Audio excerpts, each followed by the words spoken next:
Each year, Microsoft Research hosts hundreds of influential speakers from around the world, including leading scientists, renowned experts in technology, book authors, and leading academics, and makes videos of these lectures freely available.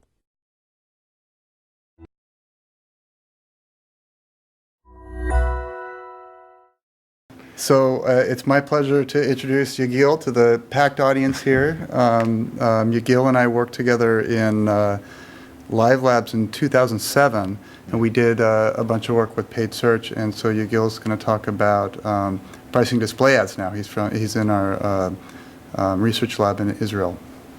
Thank you, Max. I will talk about posted prices exchange for display advertising contracts.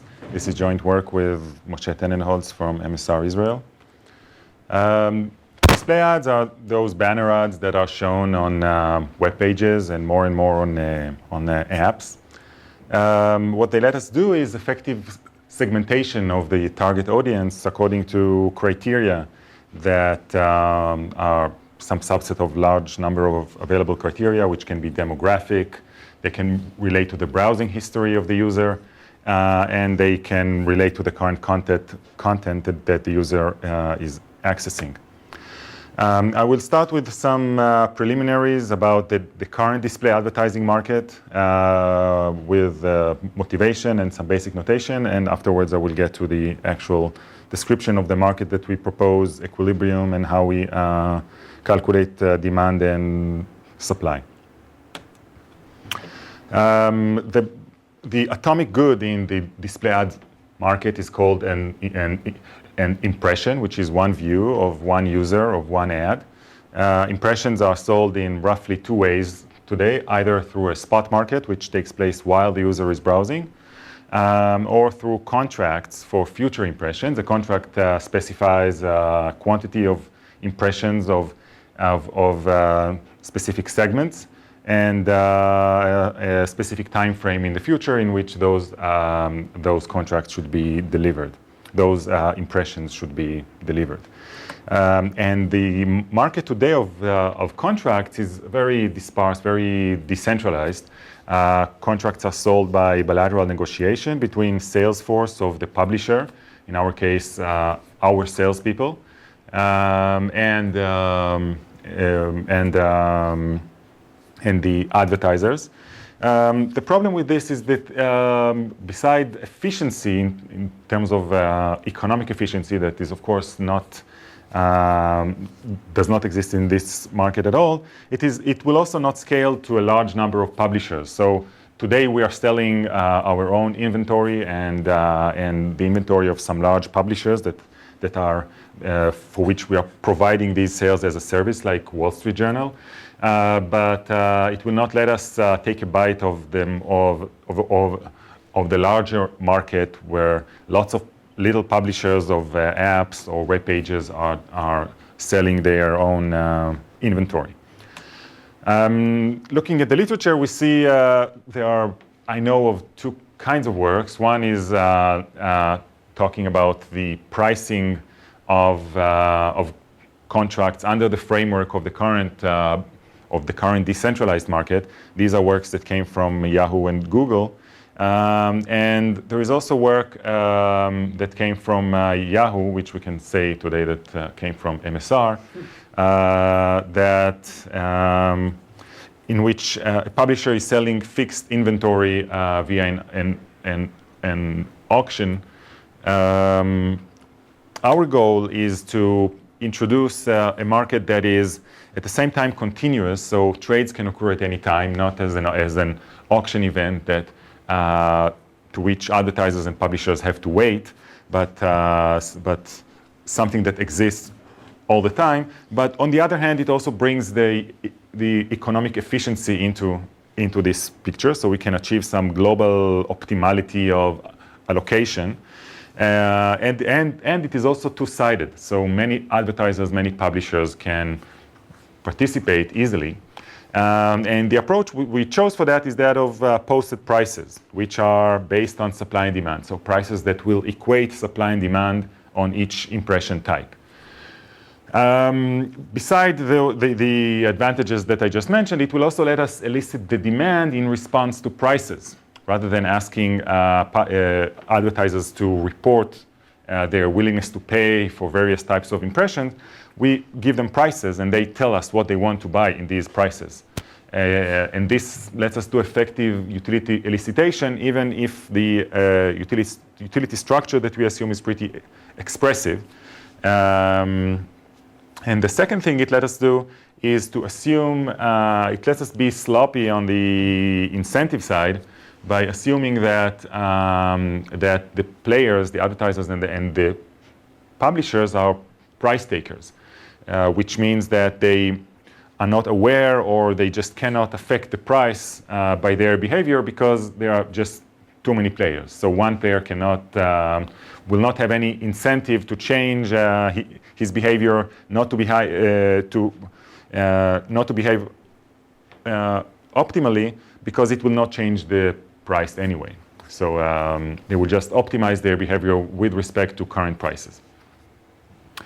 The challenges with this approach is that, first, how do we define the prices? We cannot price every atomic good, because there are just too many of them. We have thousands of criteria, so the number of impression types is exponential in the thousands.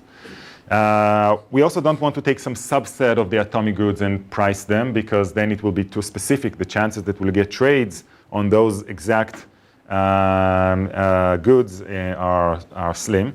And the third challenge is that in order to find prices that equate supply and demand, we have to do some kind of demand elicitation, and we have to consider how we are going to represent supply.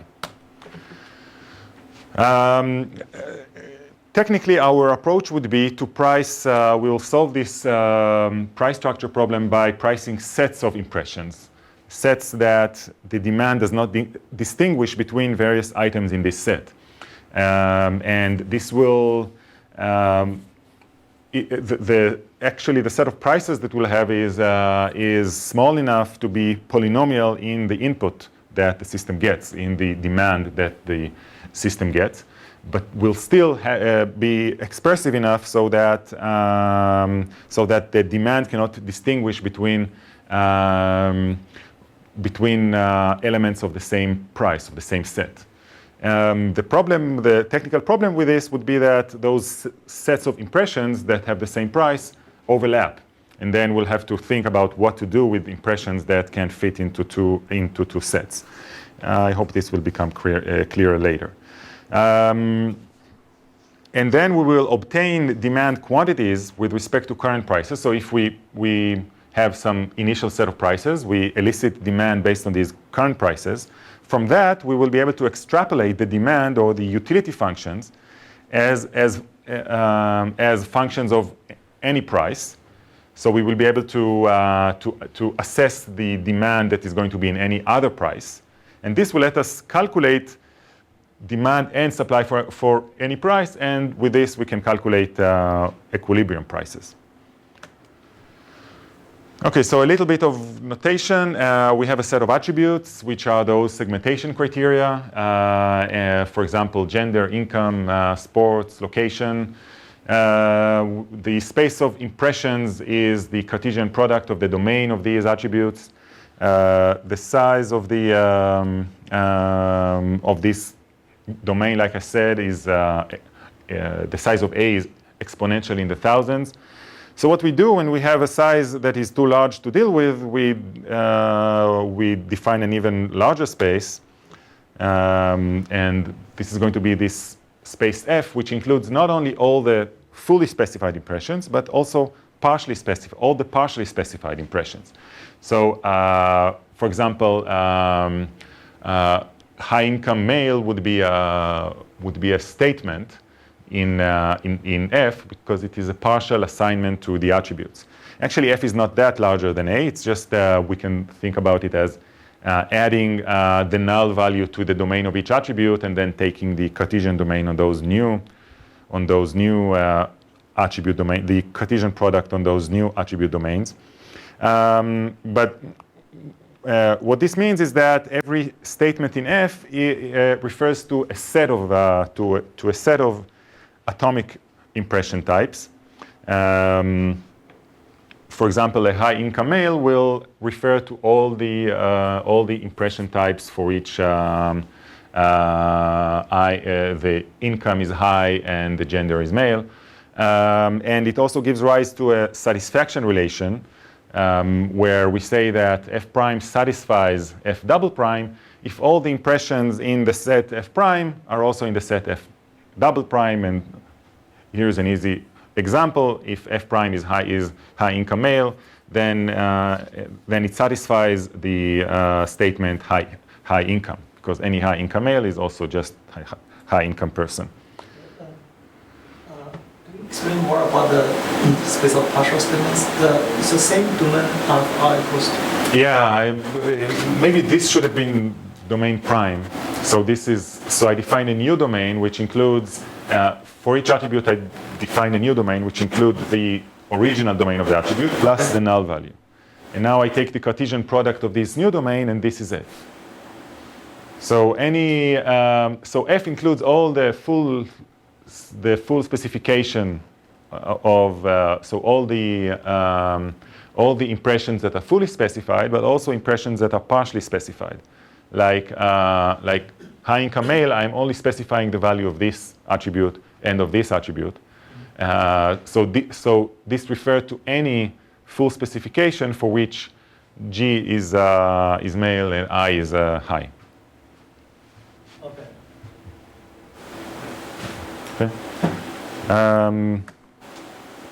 So these were the preliminaries. Now I will define how this market is going to look like, what are the market goods, the demand, supply, and equilibrium.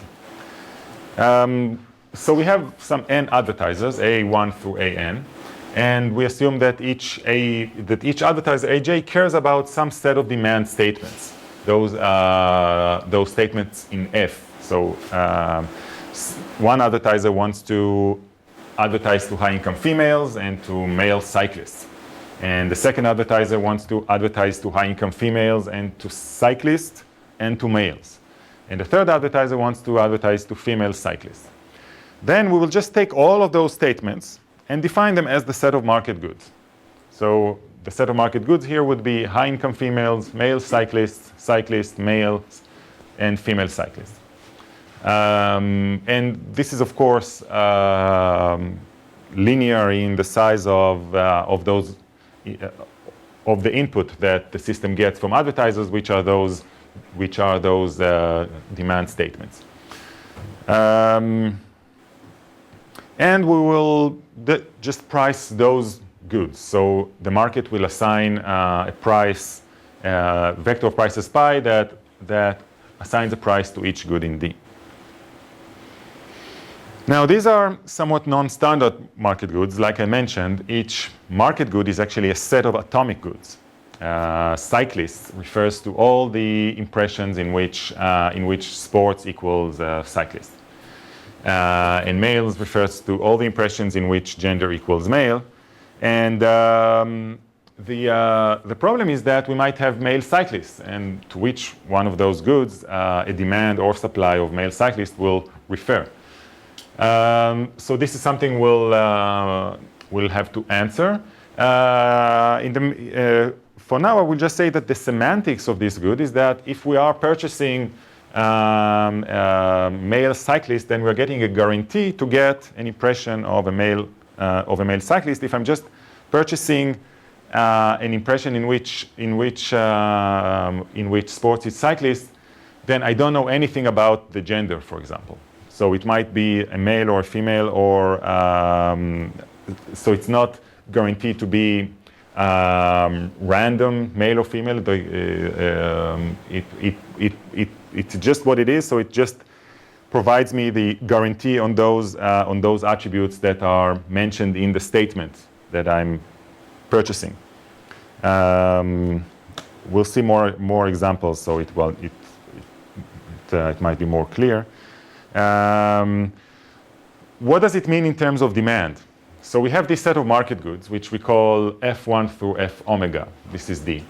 And we know that advertiser AJ gets utility from some subset of these goods, those goods that he actually mentioned in that he cares about, which are let's say it's we'll index them f1 through f omega j. So he has a utility function that is defined over quantities of those omega j goods. So he has a utility function uj that is defined over q1 through q omega j.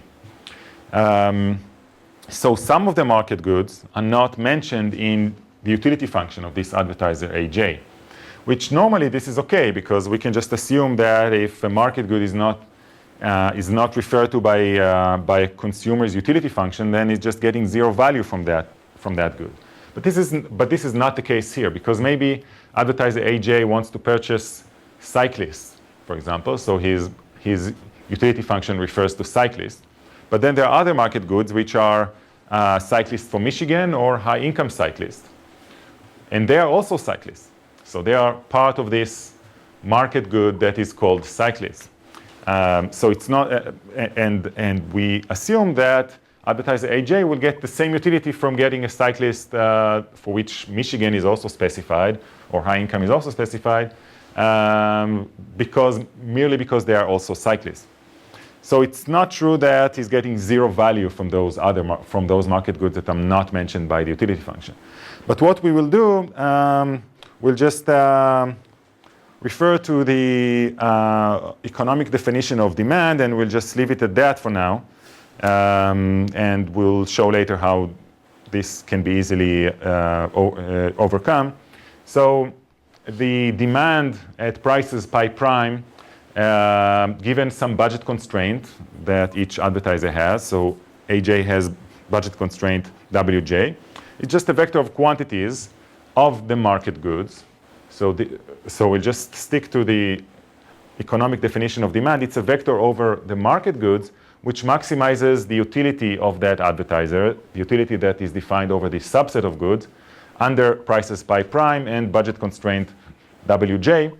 And we'll just assume that the utility maximization procedure will know how to deal with those market goods that are satisfying the goods that appear in our utility function. We'll see later how it is done. And we'll also define the aggregate demand as the sum over the demand of all the advertisers. On the supply side, we have an analogous problem in which one supply impression type may satisfy multiple market goods. So, for example, a supplier may have high-income cyclists, and there is one market good which is high income and one market good which is cyclists. So to which of these we assign that good? Well, this is actually completely falls into what's called in economics production market. Because this advertiser just it can be seen as a production choice. Whether I produce with what I have, I can either produce one unit of the market good that is called high income or one unit of the market good that is called cyclist. And it's actually a very simple production problem because we don't need any inputs. And now we can define the supply at pi prime as a profit maximizing production plan. So we'll have Sj pi prime will be the quantities would be also a vector of quantities over the market goods, which maximizes the profit of the supplier, and it and what we actually do, we are also pushing here the question of how to assign the goods. We are pushing it into this problem of profit maximizing production plan. And the aggregate supply is also is again the sum over the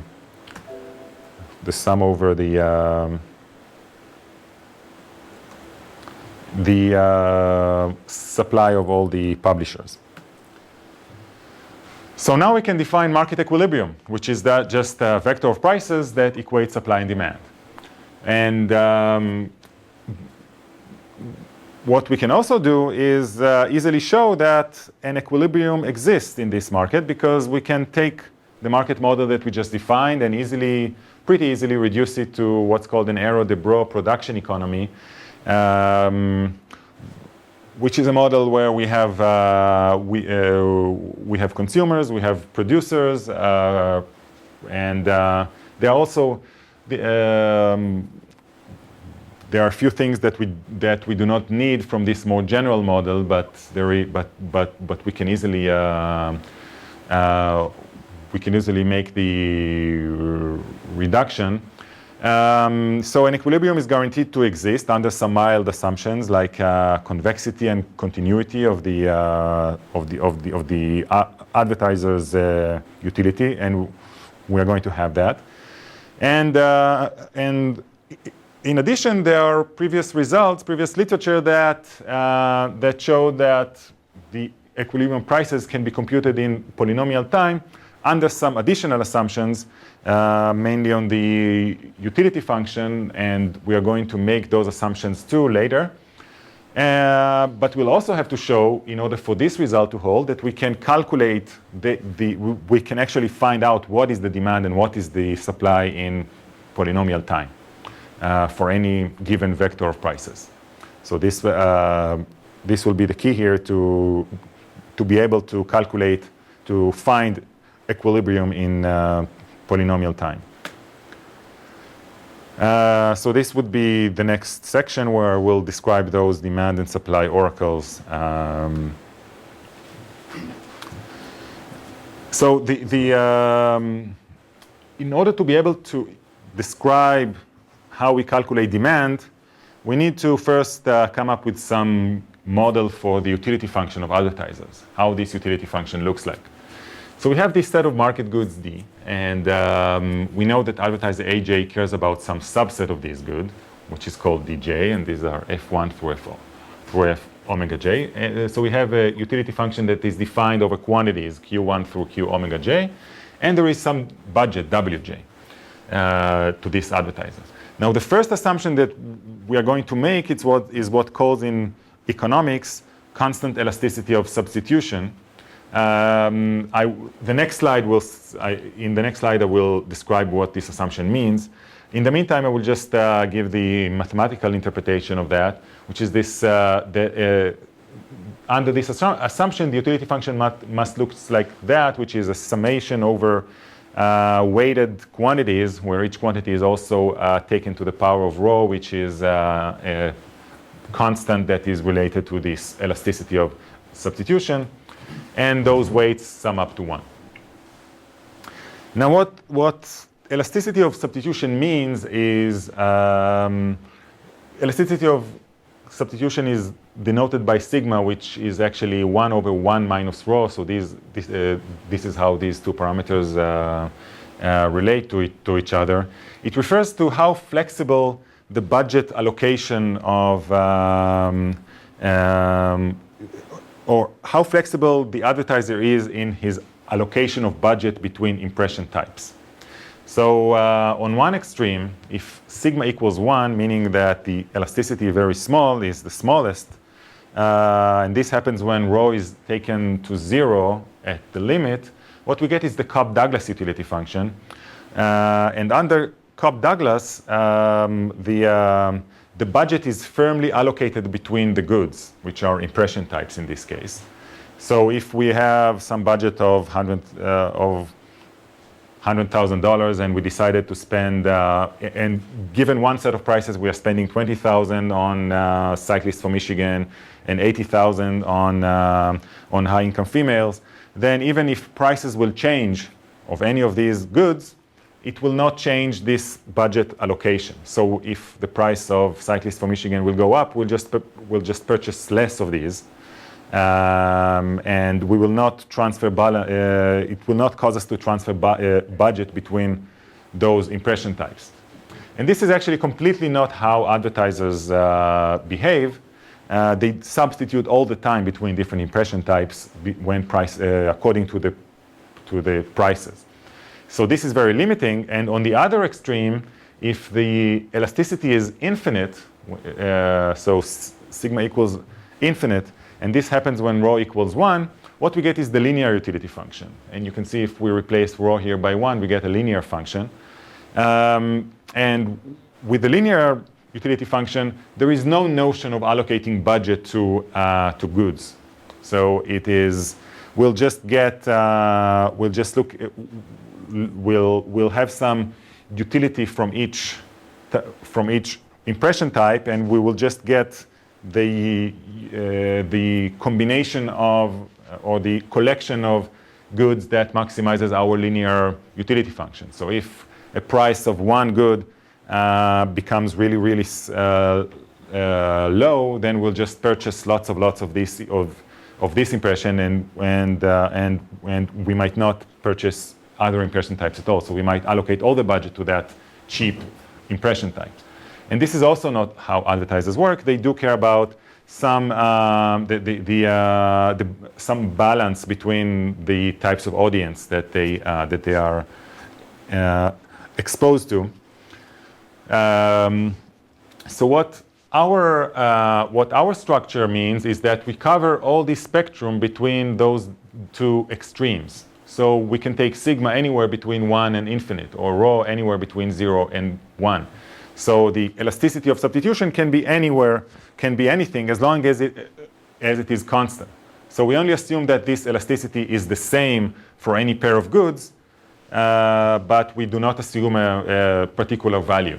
And as you can see, it is much more general than the linear utility function, which is taken as an assumption in most of the previous literature, at least when we are talking about such a huge space like the display advertisement space. The second assumption that we take is that the goods are gross substitutes. What this means is that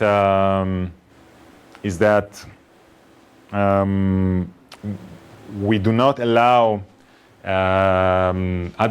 advertisers to express complementarities between different impression types, which so we will never. So an advertiser will never be willing to pay for getting two types of impressions more than he will pay. More than the sum of what he will pay for each one separately. And none of these assumptions will strictly hold in practice, but what we believe is that it is close enough. What this gross substitutes assumption lets us, this is exactly the assumption that is required to achieve this polynomial computation in previous literature. I will also show where why this assumption is required for computational purposes. In terms of the mathematical structure, what this assumption means is that rho is between 0 and 1. If rho is less than 0, then what we get are complements. So the constant elasticity, is that per advertiser or for everybody? It doesn't have to be the same elasticity for everybody. Okay.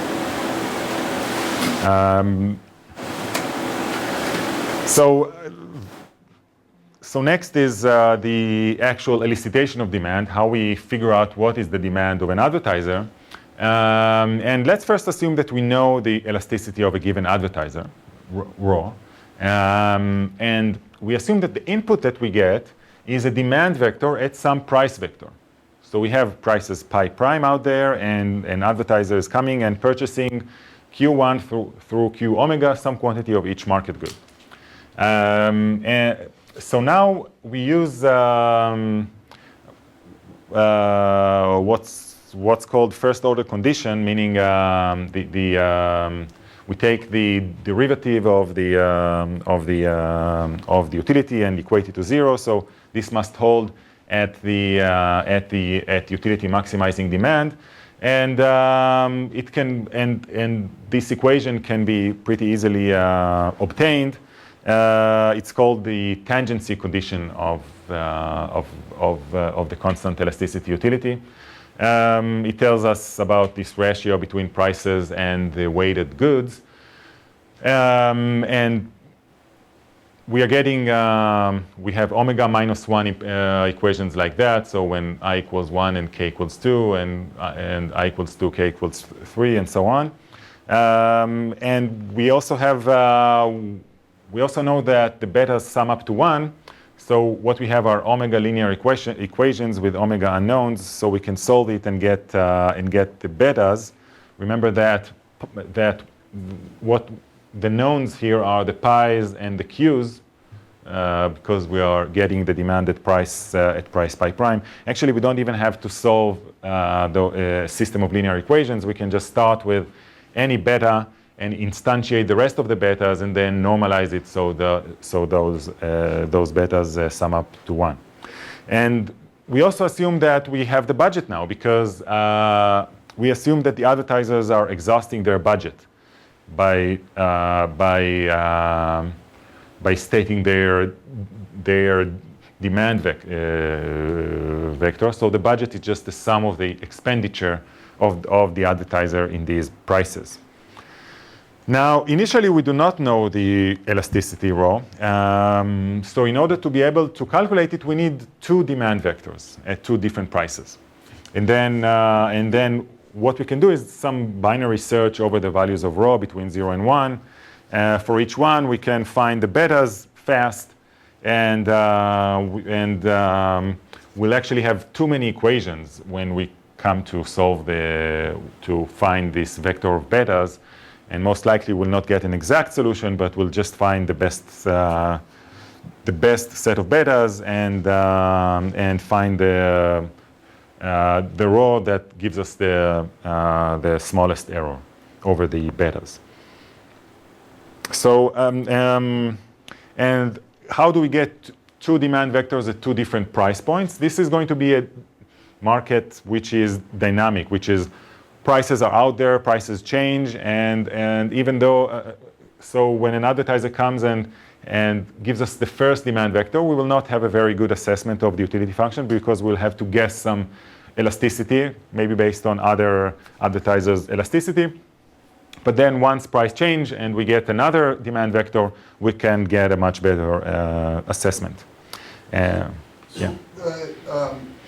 How important is it? So I assume that you can solve for rho or you can fit rho if only a subset of the prices change. If you change just a few of them, then you're going to get kind of evidence of this.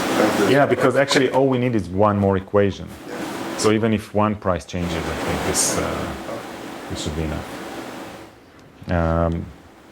But we can't, I mean, we do not want to assume that only one price changed, right?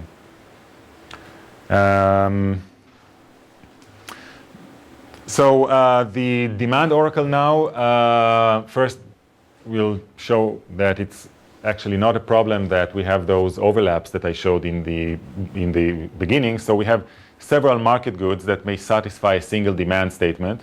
We'll define this set as delta F. So for example, if a statement is, if an advertiser wants to advertise to cyclists from California, and then there might be 2 market goods. One is cyclists from California and the other is female cyclists from California. They both satisfy this demand statement. And what we want to do is just minimize. First, remember that we are looking for the demand set of an advertiser given the prices. This is completely greedy thing. So the advertiser wants to, in equilibrium, the demand set of each advertiser must give that advertiser the highest profit or the highest gain. So what we want to find is the set of impressions that satisfy the demand of that provides the highest utility to that advertiser at the lowest price. Or what I'm saying is that we can safely pick the cheapest impression type of this set delta F. And we call this F hat K for, so the impression type that is the cheapest way to satisfy the demand statement Fk is fk hat. And now we can get the utility maximizing demand vector in the current prices, which means that we'll just do maximization of this utility function given the budget constraint. And this is also pretty easy to solve. Again, we take first order condition, we get that equation from a previous slide, this tangency condition. Now the betas are known and the pi's are known, and what we're looking for are the q's, but we can find it exactly the same way that we did before. Instead of the last equation, the normalization will not be the sum of betas because the betas are known, but will be that budget constraint. So after we instantiate the q's, we'll just normalize it according to the budget constraint. So I'm a little bit confused. So suppose I'm the producer, and I have a female cyclist from California. If dropping the female is cheaper, aren't I never going to drop the female? You will, but first of all, this is the demand side. We'll talk about the production in the next slide. But you will, definitely. The answer is yes, but we just didn't get there yet. This is on the demand side. If I want to advertise to a cyclist from California and it's cheaper to advertise to a female cyclist from California, then I will pick female cyclists from California because it satisfies my demand. This is on the demand side. What you said is true for the production, for the publisher's side. I see, but so when you're picking the cheapest, it's probably the case that female isn't going to be cheaper because if it were, it wouldn't have been produced. Right, not in equilibrium. Right. Yes. So this can happen on the way to the equilibrium prices. In the equilibrium, we will not even have to. It will be yeah. Now I see where your question came from. So now looking at the supply side, the problem that we'll have here first is to match the supply with the market goods. The market goods came from the demand. The supply can look very differently. And what we need in order to answer this question is some way to represent the supply. The first representation that we considered is the proposal that came from MSR to represent supply by a Bayesian network. I think I will skip this is a very technical part that for which the result is that we can't or we don't know how to use Bayesian networks in this context. So I will skip this part. And what we need in order to be able to match the supply with the market goods is what we call the more explicit supply representation, as opposed to the Bayesian network, which is a concise representation. Then, with an explicit representation, a publisher will submit a set of triplets, where each triplet mentions an impression type, the quantity that he has from that impression type, and the impression type is in F, right? It can be a statement. It doesn't have to specify all the attributes. So the impression type, the quantity, and the minimum price that he wants for these impression types. For this impression type, the reason I think that minimum price is needed here is that it's not true that the cost of putting an ad is completely zero. By the very least, we have to consider the disturbance to the user. And the key about this representation is that those quantities are assumed to be disjoint. So we'll say that the total number of impressions that in the inventory of that supplier is the sum over those quantities. We can see it, in order to understand it, we can look at that tree. We have, at each node, we are branching on one of the attributes. So at the top here, we branch over the location, and now we say that,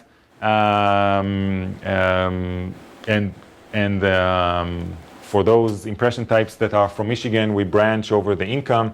So we have 100,000 impressions of high-income people from Michigan, and in addition, we have 300,000 impressions of low-income people from Michigan. And then in addition to that, we have 150,000 impressions for which we don't know the income, 50,000 of which have are cyclists, and another 100,000 we do not know what whether they are cyclists or not, or what kind of sports they like.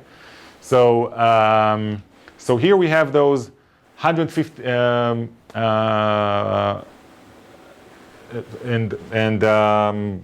actually here we have another 100,000 for which we know they are from Ohio, but we don't know anything else. And in addition, we have 200,000 for which we don't know the state, but we know that they are female.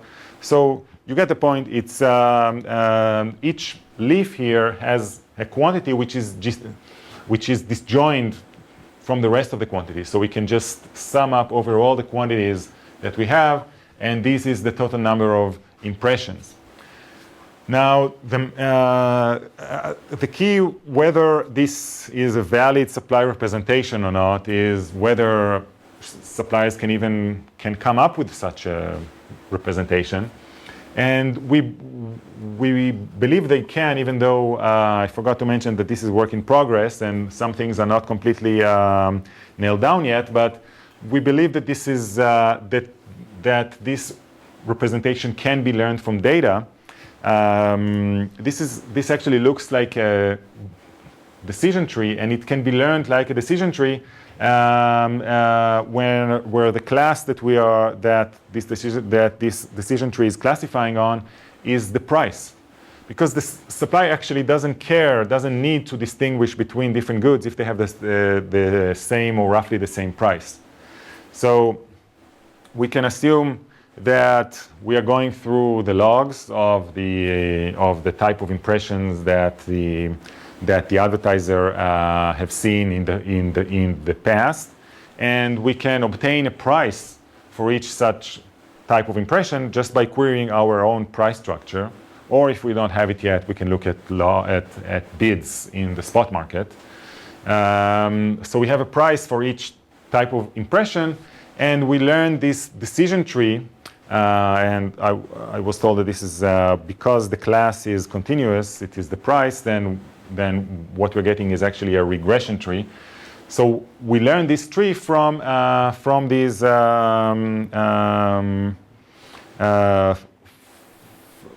from this past data, and what we get is that we only distinguish between different.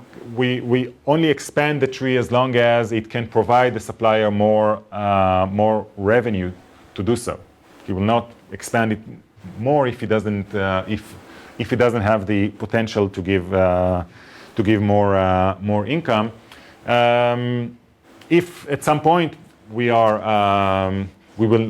it's possible that some advertisers will not get the type of impressions that they need, even though such supply exists, because it has the same price as a different kind of impression. But in that case, the price of that impression type that the advertiser really wants will go up. So there will be a difference in the price at some point, and then the publisher will have reason to distinguish between these impression types. Does this make sense? This is pretty new, the idea to build this as a decision tree. So it might this part requires more thought. The last point was the question I had in my head. So as I understand this, is you're representing all of the inventory just in a concise way, and the claim is that you don't ever if the supplier doesn't care about distinguishing inventory, that means that there's no demand that distinguishes them as well. Well, initially, it's possible that you have two types of different goods which have the same price. And somehow, so let's say that one advertiser wants high-income people from Michigan, and another advertiser wants low-income people from Michigan, and they have, but they have the same price. So what the supplier does, so if they have the same price, the supplier does not need to branch here. But then prices will go up because one of these goods will be in over demand. So at least in the next round, hopefully the supplier will have reason to branch over the income. But you need to know Q for these two distinctions I don't care about in order to get to the next round. Well, what will happen in the scenario that I described is that you will have some quantity of people from Michigan. Yeah. You will not have high-income people from Michigan. Yeah. And then there will be a demand statement for high-income people from Michigan, which there will not be enough supply for. So the price of high-income people from Michigan will go up. So the supply is zero in that case until from this publisher. Yeah. We have lots of publishers. Maybe the supply is zero. Yeah. But So are you going to need to take the M into account in your split criterion?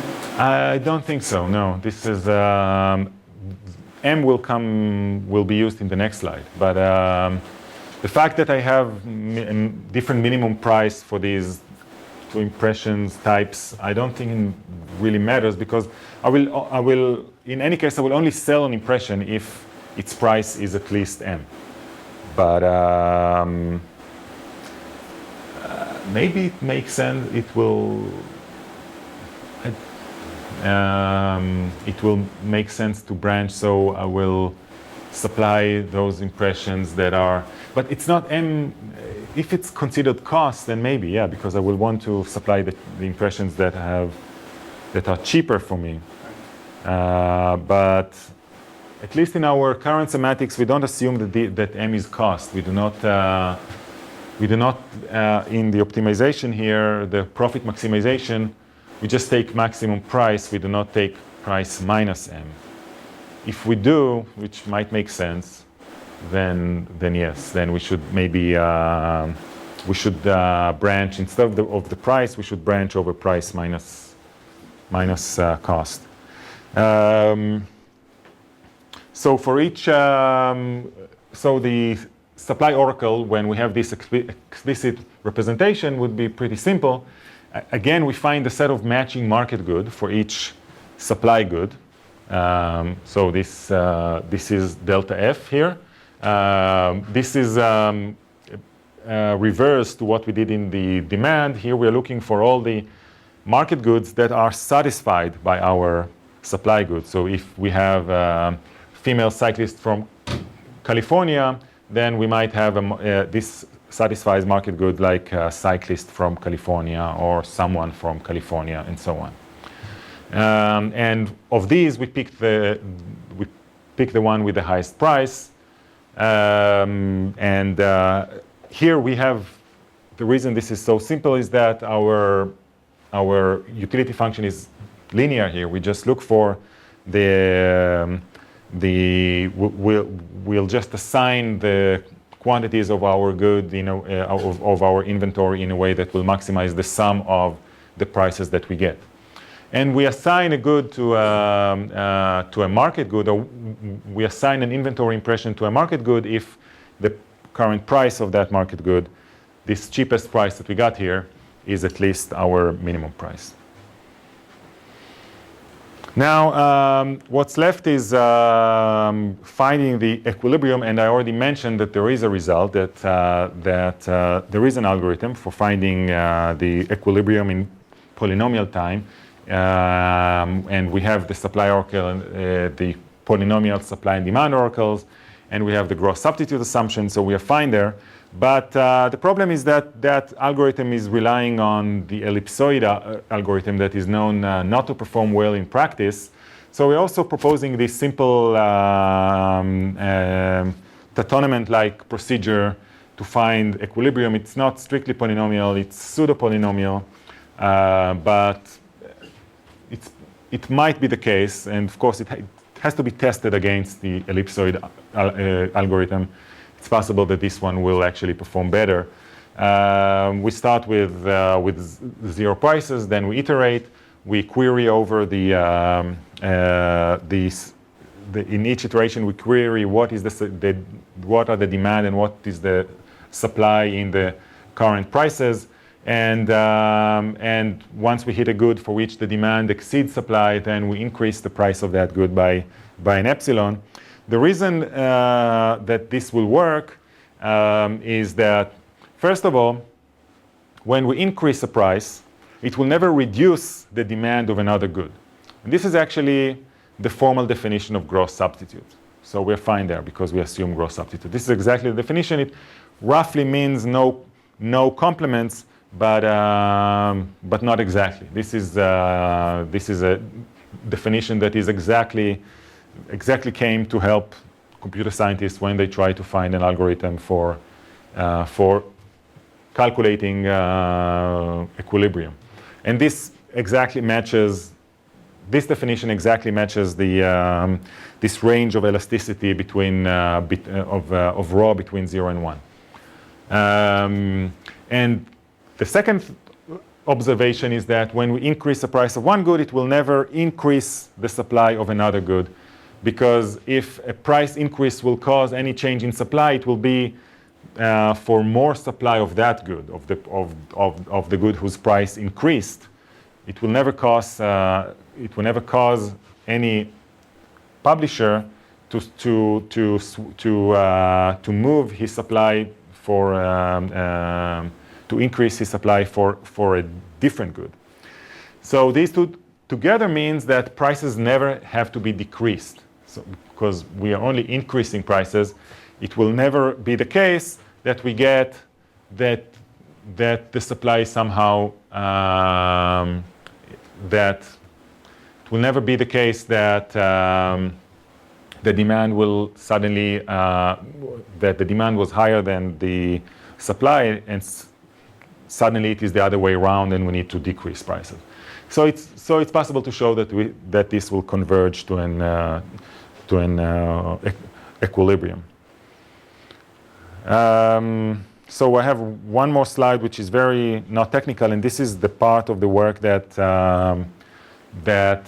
we believe we can do better. But for now, this is how we propose that this market will work in practice.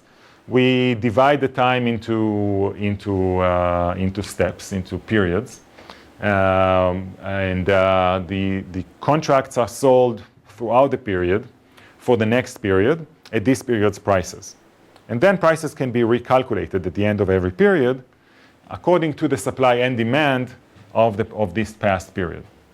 So we have some assumption here that the demand and supply will not change that much from one period to another, so we can use the prices that we calculated based on the period that just ended. Now, this is not going to be exactly the case. There will be excess demand or excess supply.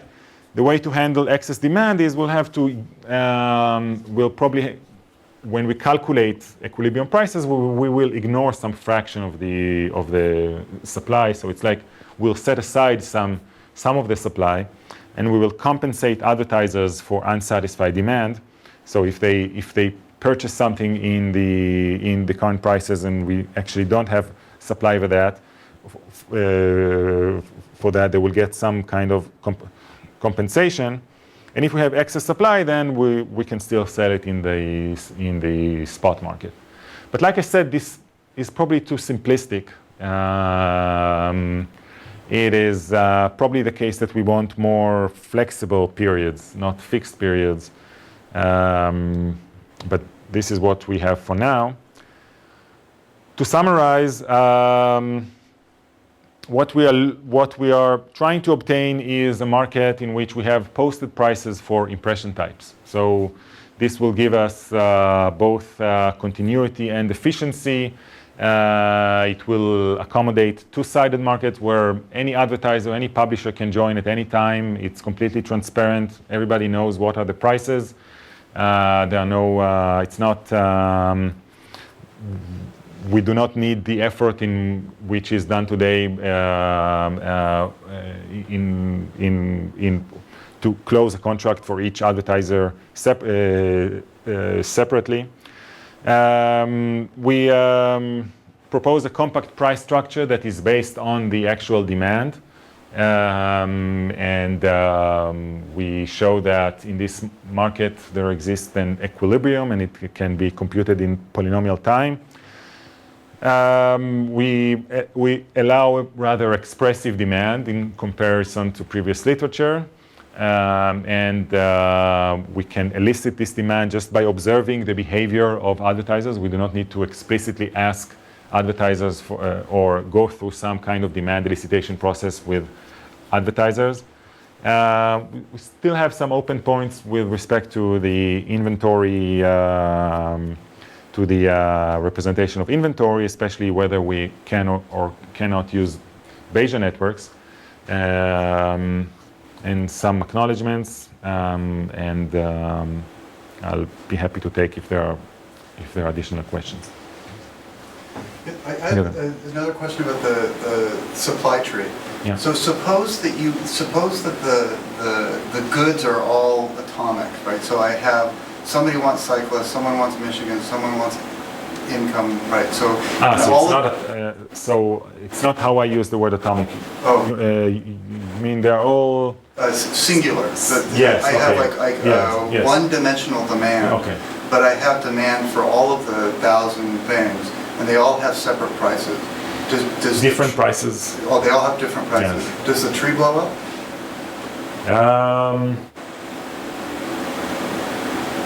It's an interesting question. I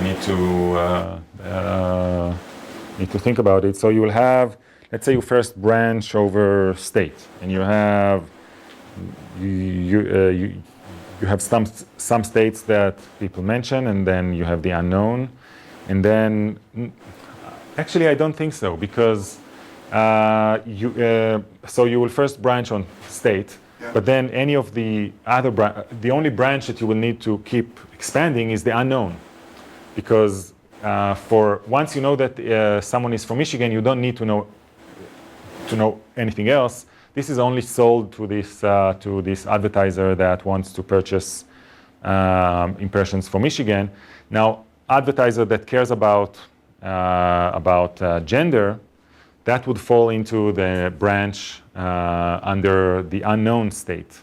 So you always have the branch for each attribute where we say that the value of this attribute is not known, right? So what if I have a Michigan high income impression, and I'm interested in high income? Don't I have to follow the? I mean, I know it's not unknown because I know what it is. I see what you're saying.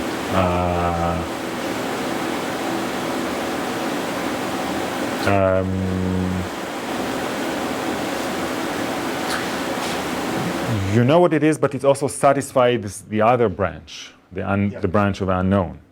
So the question really is, how would the decision tree or regression tree algorithm work? Whether it will try to blow up everything or it will do the right thing. And I can't tell that I thought sufficiently about that in order to tell you that it will do the right thing. But it's possible to express it with a compact tree. Just whether the algorithm will actually achieve that or not, I need to think about, because if it does the right thing, then you no longer have the property that when you sum the leaves, you get the total inventory, right? So you get, if you have a Michigan high income, it's going to that impression is going to appear in two. No, you will. If you expanded both. Well, if you expanded both, then the Michigan high income will appear under Michigan high income. It will not appear under the unknown high income. Okay. Okay. So, so you always have the have the branch for each attribute where we say that the value of this attribute is not known, right? So what if I have a Michigan high income impression, and I'm interested in high income? Does that The question is whether it. But what I was saying is that you can assign those Michigan high income to a branch where you don't know the state, because no one cares about Michigan high income. But it's like, but I'm really not sure that this is what will. I'm just saying that you can represent it through a compact tree where you don't even expand Michigan further, because no one cares whether someone from Michigan has high income or not.